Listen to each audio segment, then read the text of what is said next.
Hi guys, it's me Jenny and it's time for me to do another vlog because in my mission to be proactive and such it includes doing vlogs as it turns out. So a couple of things that I wanted to be like, hey, why don't I talk about that on the internet? One of the things is I'm trying to be proactive at the moment. The last couple of days off I've done almost nothing, like literally almost nothing. Like I've gotten out of bed late and then I've bought food and that's pretty much been my whole day. I have watched some rubbish TV. I watched quite a lot of NCIS LA, which I enjoy as a very, very guilty pleasure, and also quite a lot of old school CSI New York. And that's pretty much been my life. I'm rewatching Brooklyn Nine-Nine. Like, at least Brooklyn Nine-Nine is genuinely a pleasure. CSI and NCIS are definitely falling under guilty pleasure, and definitely they're problematic in many, many ways. I say NCIS LA is genuinely, there are some plot points that are definitely morally deficient. Let's go with that. Also plot deficient, logic deficient, there's a lot of stuff that I watch it, but I'm also like, why do I like this? But yeah, I'm trying to be productive, and one of the things I can do to be productive is to make videos, because that way I get one of my 5 a day. And I've talked about my 5 a day ages ago, but something creative, some form of exercise, some form of housework, something that I don't want to do, and that's sometimes like socializing, and sometimes it's like paperwork or work, and reading. And so far I've done pretty well. I have this is my creative thing, and I've done some exercise. I bike to get fish and chips, which doesn't quite counteract the calories from fish and chips, but there we go. I have done some stuff for work. I got up, I have loaded and unloaded the dishwasher several times, I've done some laundry, so I think I'm pretty much, I've been reading Ella Enchanted, one of my favourite books. Even though it is technically a children's book, it definitely ages with their reader. I was reading the scene where her father gives her mushrooms, like kind of slightly date rapey, and put like not for her and him, but and then gives her a prospective husband, and it's kind of really creepy and unnerving. As a child, it's like that stuff kind of gets pushed underneath as kind of he's a bad dude, but as an adult I'm like, damn, Cinderella's dad is a bad dude. Anyway, Ella Enchanted I could talk about forever because it's a huge part of my development as a person.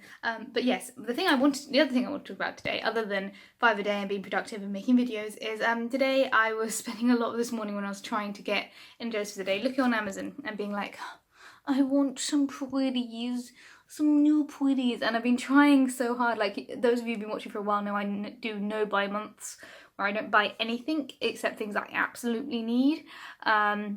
And sometimes that works incredibly well. Like, I can be very frugal. Like, there has been months where, because I eat at work a lot of the time, I don't buy any additional food. I buy only the basic foods.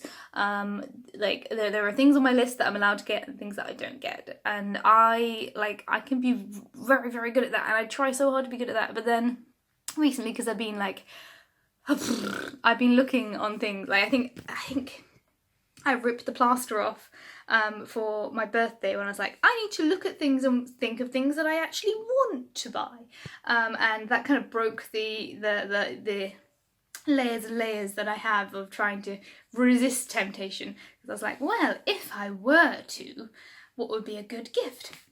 And so today I spent a good part of this morning on Amazon being like, my birthday's been and gone, I should have done this before my birthday, but it was so unnatural before my birthday, and then that kind of broke the seal on my resistance to temptation. And now I'm like, oh, but look, a £30 William Morris umbrella? I want this so bad.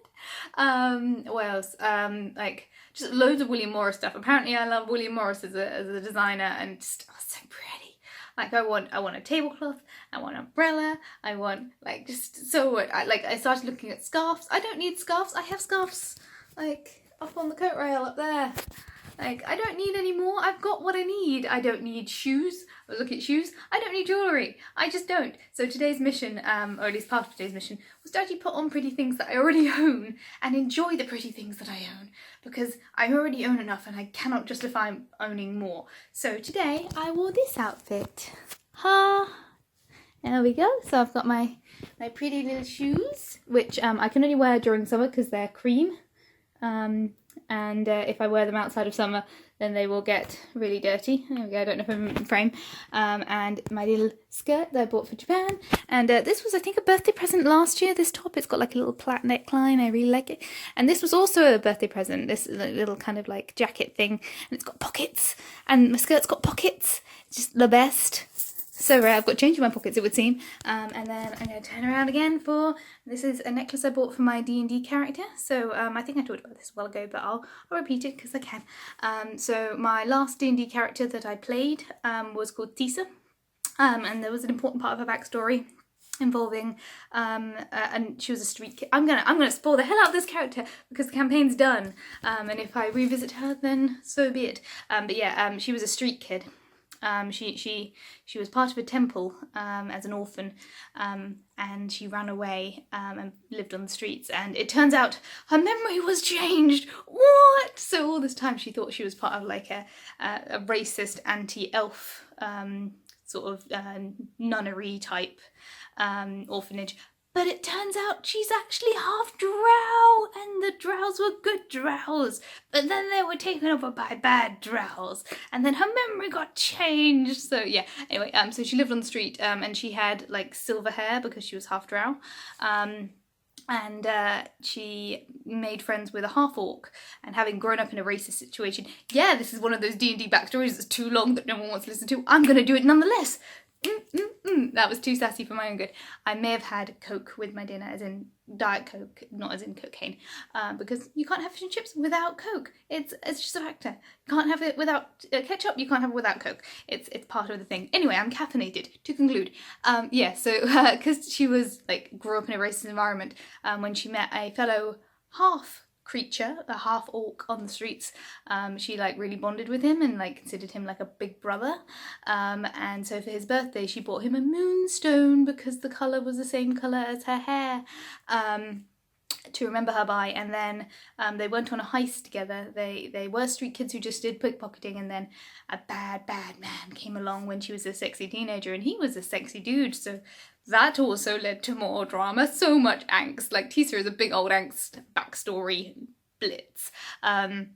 So yeah, she fell in love with him, he slept with her, he then betrayed her, and her half-orc friend got killed, so she went back to their hideout and she found the moonstone that she gave him for her birthday and turned it to a necklace. And I bought a similar sort of looking thing so I could wear it for D&D, so I can keep that in the back of my brain making character decisions. Well, there we go. Things that happen that help me with D&D. And my earrings, they're blue and glittery. Don't know whether or not this is a horrible angle for my face to be at. There we go. They are from Venice. They're made out of Venetian glass, and they're blue with gold glitters in them. And I haven't worn earrings in ages, and it like lately, because my shift pattern's starting to change back out of conference and into just general work patterns.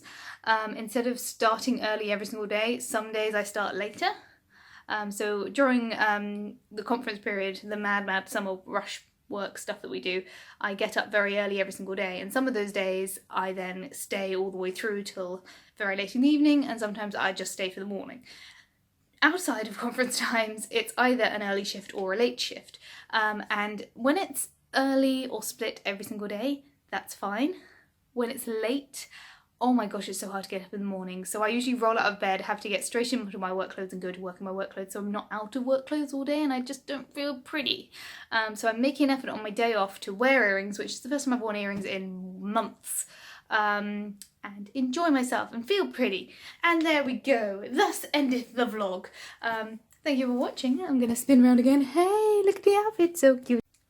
And my camera ran out of battery and I took my hair down, so giant hair. Hair, boing. And there we go. That's my full outfit. Whee! I love these little shoesies. Anyway, I promise I'm not usually this much of a girly girl, but I wanted to be like, hey, appreciate what you have, guys. If you feel like you own stuff that's pretty, enjoy the pretty bits. My hair is so pointy. It's ridiculous. Anyway, have a good evening, a wonderful Friday, and see you guys soon, I guess. Remember to look at the lens. Bye guys!